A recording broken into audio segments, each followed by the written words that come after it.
Love's Playlist is generally a good film. This is a Real One film from 2023. This is directed by Brittany Underwood and it's written by Matthew Thaler with a cast including Skye Coyne and Travis Laughlin.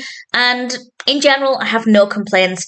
This follows Amanda, who's working on the business's launch, the company's launch party, and she's working alongside Sam, and they don't necessarily see eye to eye with a lot of decisions.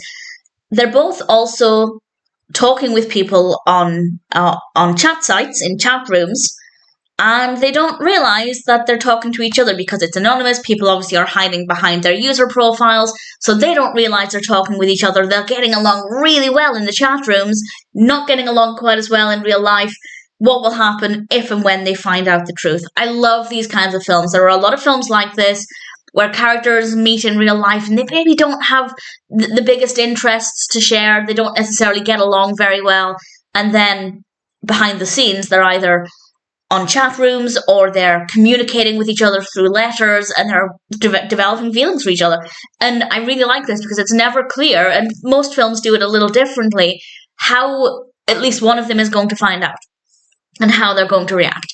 And for me, I was excited to find out what would happen there. And of course, I'm not going to give any of it away, but I will say that I was quite happy with the way things went. The execution of the narrative is really satisfying. The characters are quite likable. They're not my favourite characters ever, but they're absolutely fine. I certainly don't dislike them. The performances are very good as well. So in general, it's a pleasant narrative. It's a well-executed story. I was emotionally invested enough. I was keen to find out what would happen. The characters are, I guess, likable. They're not the most interesting, but they're absolutely fine. Visually, it's quite an appealing film as well. So I'd say Love's Playlist is a decent experience. It's quite an easy watch, and it's a likable narrative. If you're a fan of Real One films in general, then I'd say absolutely check this out. I think it has plenty to offer. All things considered, Love's Playlist is not a bad film at all.